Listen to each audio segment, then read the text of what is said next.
Snow fell silently over the endless white plains of Ukraine in the winter of 1941. The air was still too still except for the distant growl of engines. Somewhere beyond the curtain of mist, German panzers advanced with machine-like precision, their commanders confident, almost amused. The Red Army, they believed, was a relic, a clumsy giant armed with obsolete weapons and blind loyalty.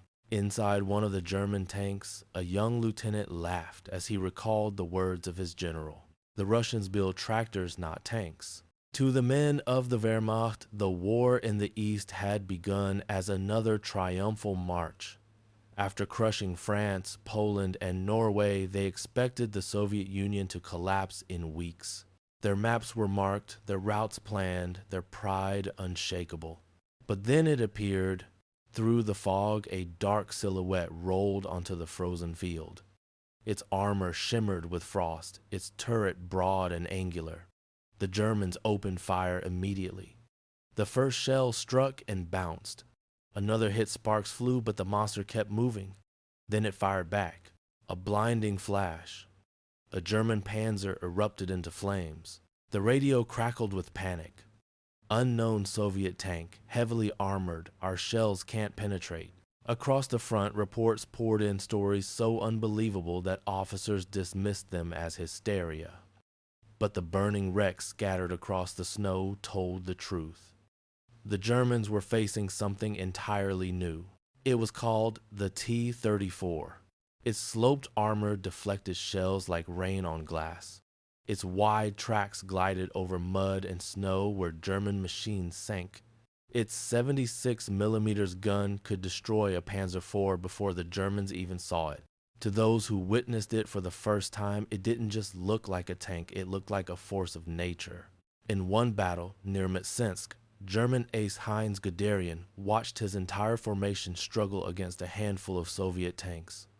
Later, he would write in disbelief, "The Russian T-34 is the best tank in the world." Within days, laughter turned to fear. Generals who once mocked Soviet engineering now huddled over reconnaissance photos, trying to understand how a nation they deemed backward had built a weapon that could crush their pride. The Panzer divisions, the invincible spearhead of Hitler's war machine, had met their match. And on that frozen battlefield beneath the pale sun of the Eastern Front, a new legend was born, one that would roll relentlessly westward from the snows of Russia to the streets of Berlin. They had laughed at the T-34. They would never laugh again. Before the first T-34 ever appeared on a battlefield, the German army believed it had already perfected the art of mechanized war. The world had watched in awe as panzer divisions tore across Europe with unstoppable speed, from the rolling plains of Poland to the beaches of France. The term Blitzkrieg Lightning War was born from their triumphs. In the summer of 1941, as Operation Barbarossa began, that same confidence burned brighter than ever. Nearly 3 million German soldiers and 3 500 tanks surged toward the Soviet Union, supported by Luftwaffe bombers and artillery columns that stretched for miles. Their officers had no doubts. Once we kick in the door, Hitler told them the whole rotten structure will collapse. And for a time, it seemed he was right. In the first weeks of the invasion, the Red Army crumbled. Thousands of Soviet tanks, outdated models like the T-26 and BT-7, were destroyed by the faster, better-armed Panzer III and IV. Entire Soviet divisions were surrounded and annihilated. German soldiers advanced hundreds of miles into enemy territory, capturing cities like Minsk and Smolensk in record time. The morale in the Panzer Corps soared. Crews decorated their vehicles with kill marks and painted slogans like "Nach Moscow." To Moscow commanders boasted that their tanks were the best in the world. The German Panzer, with its precision engineering, represented everything the Third Reich believed in: discipline, science, and superiority. By contrast, the Soviet Union seemed clumsy, chaotic, and primitive. Intelligence officers reported that the Soviets relied on tractors with guns and that their factories were too disorganized to produce anything sophisticated. Nazi propaganda portrayed the Red Army as a joke an army of peasants facing a modern empire. At the strategic level, the Wehrmacht planned for a short, decisive campaign. Supply lines were thin, winter gear was ignored, and maintenance crews were confident they would be home before the year's end. To the German high command, the Eastern Front was not a question of if they would win, but how fast. But beneath the surface of this arrogance, signs of danger were already emerging. German logistics struggled to keep pace with the rapid advance. Roads turned to mud, engines overheated, and the vast distances of Russia swallowed fuel faster than it could be delivered. For the first time, the Panzer divisions were beginning to feel the limits of their mechanical empire. And then there were rumors, quiet whispers from the front. Reports from reconnaissance units mentioned a new type of Soviet tank, one that moved faster than expected and seemed to shrug off hits. Commanders dismissed these accounts as exaggerations. After all, the Germans had faced every tank design in Europe and triumphed every time. The officers laughed. Another Soviet myth, they said, nothing we can't handle. But the Red Army had been preparing something extraordinary in secret factories deep within its territory, something designed not for elegance or prestige, but for survival. In Kharkov and Leningrad, engineers had studied every lesson of modern warfare, mobility, armor, firepower.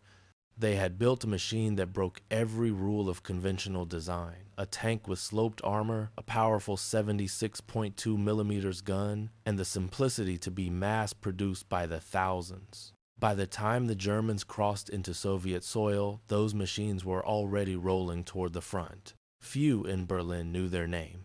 Fewer still understood their power. They would soon learn. For the German generals who once laughed at Soviet steel, the day was coming when the joke would turn into terror, when the battlefield would fall silent under the shadow of a new enemy, the T-34. It began quietly, almost as a rumor. In late June 1941, somewhere near the Ukrainian towns of Dubno and Brody, German tank crews started encountering strange wrecks on the battlefield. They weren't sure what they were looking at. The hulks were scorched, massive, and oddly shaped with thick, angled armor that looked like it came from another world. Soon after, reports started coming in over the radio. Enemy armor cited unknown type. Large turret, sloped hull. Our shells are ineffective. At first, German commanders dismissed it. The Panzer III and IV had torn through every enemy tank in Europe. Surely these were just modified Soviet machines. But then came the first direct engagement. Near the village of Lesnaya, a column of Panzer EIs advanced confidently through open ground. Suddenly, dark shapes emerged from the tree line ahead. They weren't retreating, they were charging. The Germans fired first. Dozens of shells streaked toward the lead Soviet tank, exploding against its front plate. When the smoke cleared, the tank was still coming, engine roaring treads, grinding through the dirt like an unstoppable beast. Then it fired back. The 76.2 millimeter shell hit the lead Panzer at 800 meters. The explosion flipped the tank onto its side. Another German vehicle tried to flank the enemy, but its gun couldn't penetrate the armor even at point-blank range. Within minutes, the entire German column was in flames. Survivors radioed their commanders in disbelief. New Russian tanks appear in every way. Our 50 millimeters guns are useless. Panic began to ripple through the front lines. Units that had once advanced at lightning speed now hesitated. A single T-34 could hold up an entire regiment. One German tank commander described the horror in his diary. We shot at it again and again. The shells bounced off like pebbles. It was like fighting a ghost made of steel. The T-34 was unlike anything the Germans had faced. Its sloped armor increased effective thickness by deflecting incoming rounds, a revolutionary idea. Its Christie suspension allowed it to glide over terrain that bogged down German tanks. And its diesel engine was not only powerful, but less likely to catch fire than the gasoline engines of the Panzer fleet. The balance of power on the battlefield had shifted, and no one in Berlin had seen it coming. Even more terrifying was the psychological effect. German soldiers who had believed in their invincibility suddenly found themselves powerless. The enemy's machine didn't just resist, it hunted. In one engagement near Mtsensk, a small Soviet detachment of just 4 T-34 seconds ambushed an entire German column. The Soviet tank struck from behind a ridge, firing with deadly accuracy, destroying dozens of vehicles before slipping away. Heinz Guderian, the legendary German general, arrived at the scene later and could scarcely believe his eyes. He ordered his engineers to study the wrecks and immediately concluded, "The T-34 surpasses our tanks in every aspect." For the first time in the war, the Panzer divisions, the pride of Germany, were forced on the defensive. The T-34 wasn't perfect. It lacked radios in most units, forcing crews to signal with flags. Its optics were inferior to the German Zeiss lenses. But what it lacked in refinement, it made up for in raw, unrelenting power. Its simplicity meant it could be built fast, repaired easily, and driven by farmers with only weeks of training. And behind each one stood crews who fought not for glory but for survival men, who saw their homes burning and families fleeing eastward. To them, the T-34 wasn't just a weapon, it was revenge cast in steel. As autumn turned to winter, German officers began circulating desperate orders aimed for the tracks attacked from behind, call in air support. But none of it was enough. The Wehrmacht advance slowed. Confidence turned to confusion. Every time they thought the Soviets were beaten, another formation of T-34 seconds appeared, cutting through the snow like gray ghosts. It was no longer a question of conquest. It was a question of endurance. By December 1941, the myth of German invincibility had cracked. And as snow buried the wreckage of panzers across the Eastern Front, the Germans finally understood the Red Army had unleashed something that could not be ignored or out-engineered overnight. A phantom had appeared in the East. Its name was T-34. The dawn broke over a frozen wasteland near the town of Mtsensk, October 1941. The land was quiet, too quiet. The air was heavy with frost, and the ground beneath the snow still bore the scars of retreating German tracks. The Panzers had been ordered to advance, once more confident they would sweep aside the last remnants of Soviet resistance. But hidden among the trees and behind the ridges, the Soviets were waiting. Inside their tanks, the crews of the T-34 seconds sat in silence, breath fogging against steel walls. Their commander, Major Dmitry Lavrinenko, studied the terrain through a slit in his periscope. He had just 15 tanks under his command. Somewhere ahead of him were nearly 50 German Panzers. The odds didn't matter. He whispered, "Wait for them to come closer." Moments later, the first German column appeared on the horizon. The rumble of engines shattered the silence. The Panzer III and IVs rolled forward in formation, their gray armor glinting under the pale morning sun. Then a flash. The first T-34 fired. A single shell slammed into the lead, Panzer tearing it apart in an instant. Another Soviet gun roared. Within seconds, the entire ridge erupted in thunder. Smoke billowed, snow turned black, and fireballs lit up the sky. The Germans were caught completely off guard. Their shells bounced uselessly off the T-34 seconds sloped armor, while Soviet rounds sliced through their formations like knives through paper. One German officer tried to flank, shouting commands through the radio, but his voice was drowned out by explosions. Flank them, there are too many, their armor's impenetrable." The battlefield descended into chaos. Lavrinenko's T-34 advanced like a predator. He and his crew destroyed tank after tank, moving from cover to cover, never staying in one place long enough for the Germans to target him. His gunner, Sergeant Novikov, reloaded in seconds, the crew moving as if one body, one mind. When the battle finally ended, the field was silent except for the crackle of burning wrecks. Lavrinenko had destroyed 16 German tanks in a single engagement. The news spread like wildfire. Across the front, Soviet morale soared. For the first time since the invasion began, they had proof that the invincible Panzer divisions could be beaten not by superior numbers, but by superior machines and sheer determination. But for the Germans, the realization was devastating. Generals who had once mocked Soviet engineering now sent desperate reports to Berlin. "Our armor is insufficient. New enemy tank exhibits superior mobility and protection. urgent need for improved gun and armor design. At OKH headquarters, panic quietly set in. Technical officers scrambled to collect data on the T-34. Engineers dismantled captured models in secret workshops measuring angles and metallurgy. One report concluded grimly, "This tank is a masterpiece of modern warfare." Heinz Guderian, the architect of Blitzkrieg, himself wrote in his field journal, "We underestimated the Russians.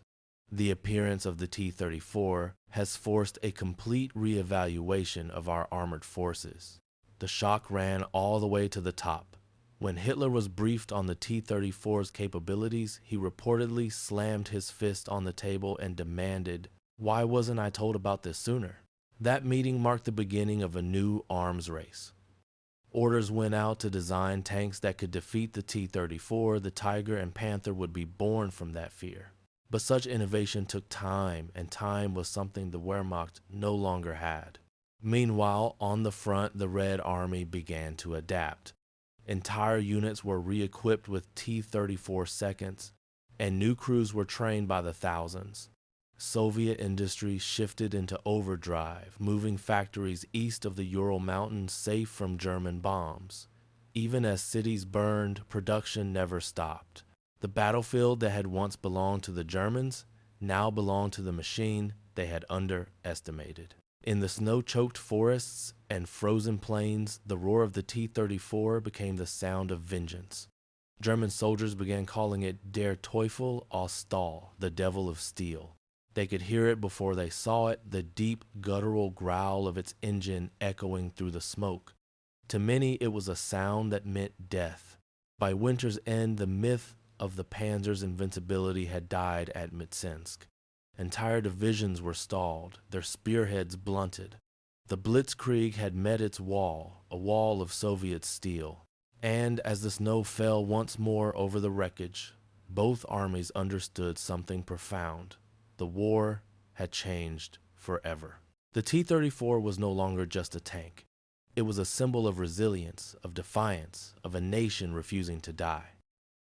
The first time German intelligence officers presented photographs of the T-34 to the high command, the room fell silent. Even in black and white, the image radiated menace, the angled hull, the thick steel plating, the brutal simplicity of its design. It looked nothing like the delicate machines the Wehrmacht prided itself on. It was not refined. It was purposeful. Generals who had spent years believing in the invincibility of German engineering now faced a truth they could no longer ignore. They had underestimated the Soviets completely. In Berlin, technical reports began to circulate under strict classification. The T-34 outperforms the Panzer IV in both firepower and mobility. Its armor design is revolutionary. Immediate countermeasures are required. Even the Luftwaffe pilots who often observed ground battles from above reported scenes that shook their confidence. "Our tanks burn while theirs keep moving," one pilot wrote. "It's like watching predators among prey." In the field, soldiers who had once mocked the Red Army now spoke of the T-34 with a mix of awe and dread. Stories spread faster than official briefings. Men whispered around campfires about tanks that shrugged off shells that appeared through smoke like ghosts. The Wehrmacht for the first time began to respect its enemy, and with respect came fear. Field Marshal Guderian personally ordered captured T-34 seconds to be studied by German engineers. The goal was no longer mockery, it was imitation. Designers from Daimler-Benz and MAN gathered to examine the Soviet tank's secrets. They were stunned by what they found: the welding, the armor slope, the suspension. Everything about the T-34 was brutally efficient. It wasn't elegant, but it worked in the worst conditions imaginable. One engineer remarked bitterly, "They build them like farm tools, and that's why they don't break." The reports reached Hitler himself. He was furious, demanding answers from his weapons designers. How could a peasant nation outbuild the Reich? But behind the anger was fear. He ordered immediate development of two new tanks, the Tiger and Panther, designed to reclaim German superiority. Both projects would draw direct inspiration from the T-34's armor and slope design. Yet, even as these new machines entered development, the reality on the front remained grim. The T-34 wasn't just a tank, it was a strategy. The Soviets could produce them faster than the Germans could destroy them. While the Reich built hundreds, the Soviet Union built thousands.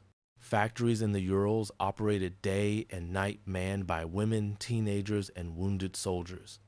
In one assembly hall in Nizhny Tagil, workers slept under their machines, waking only when the next shift began. The T-34 rolled off the lines like bread from an oven, simple, essential, unstoppable. By late 1942, the T-34 had become the backbone of the Red Army. Wherever it appeared, the tide began to shift. It wasn't the heaviest tank, nor the most sophisticated, but it was enough. It gave the Soviets the tool they needed to stand and then to strike back. For the Germans, this realization was as chilling as the Russian winter itself. The T-34 represented something deeper than technology. It was the embodiment of Soviet endurance. It didn't just resist, it endured. Officers wrote home describing the change in the men. The arrogance that had marked the early days of Barbarossa was gone. In its place was caution and quiet respect. The laughter had died on the Eastern Front. Now every time a German crew heard the distant rumble of engines in the snow, they wondered, is it them? Are the T-34 seconds coming? That sound, low, rhythmic, relentless, became the new drumbeat of the war. It was the sound of Germany's confidence breaking.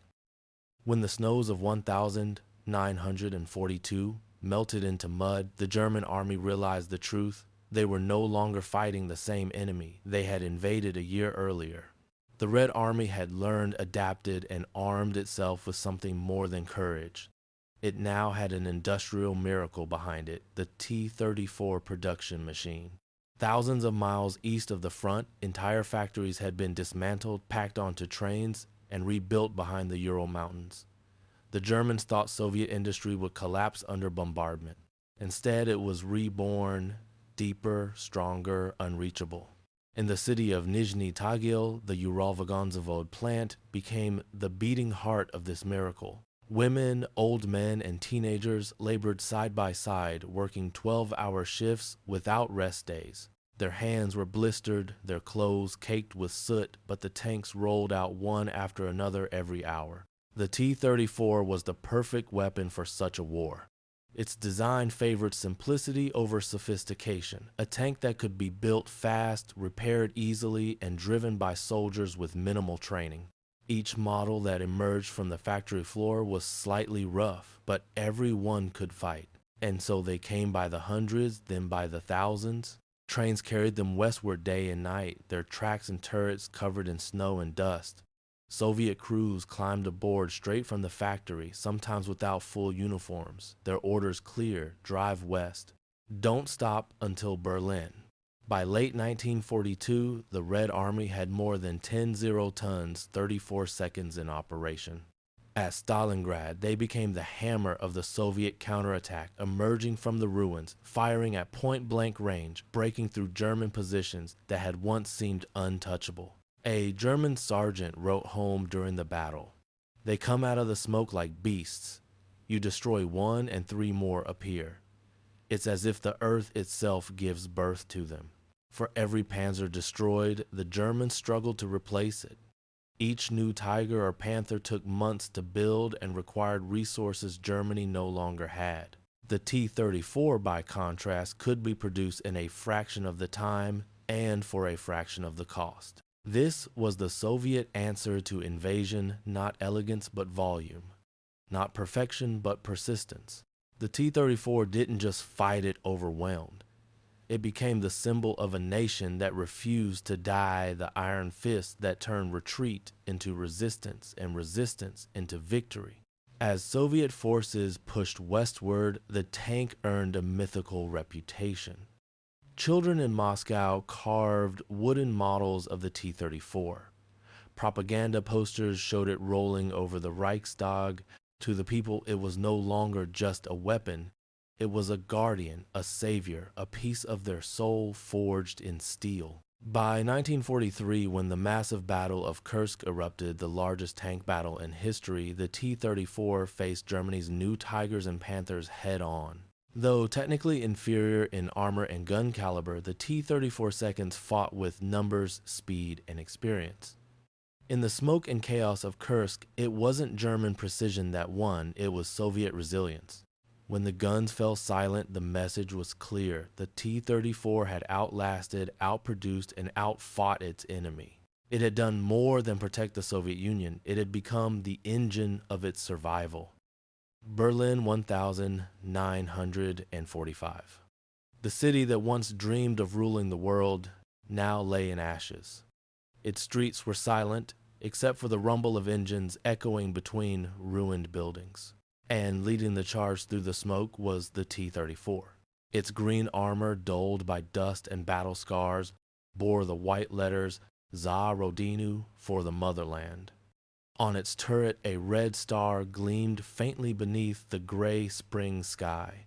The same machine that had terrified German tankers on the frozen plains of 1941 was now rolling through their capital, crushing bricks, walls, and the last illusions of the Reich beneath its tracks.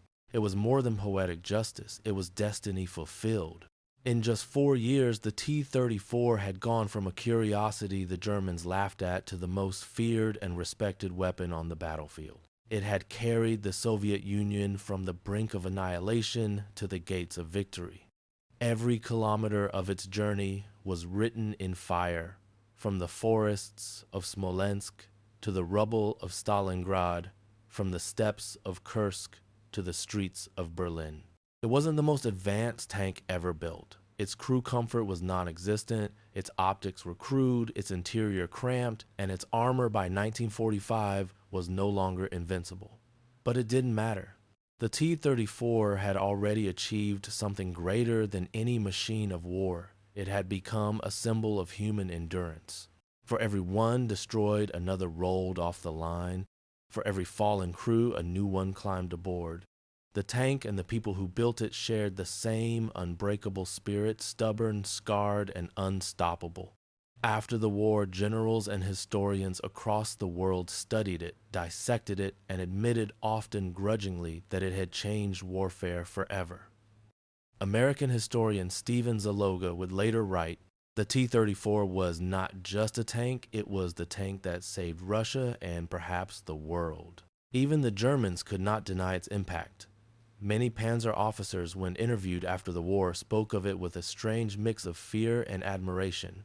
One said simply, "When we first met it, we knew the war had changed, and that we would never again laugh at the Russians." The laughter that had echoed in the summer of 1941 had long since died, replaced by respect and by silence. As the last shells of the war ceased to fall, a single T-34 stood proudly near the Reichstag, its barrel pointing west. Its crew climbed out, exhausted faces blackened by soot. They looked not like conquerors, but survivors. Around them, the ruins of an empire crumbled into dust. And in that moment, the T-34 was no longer just steel and bolts. It was memory, sacrifice, and victory forged into one. They had laughed at it once. But when the laughter ended, the world had changed forever.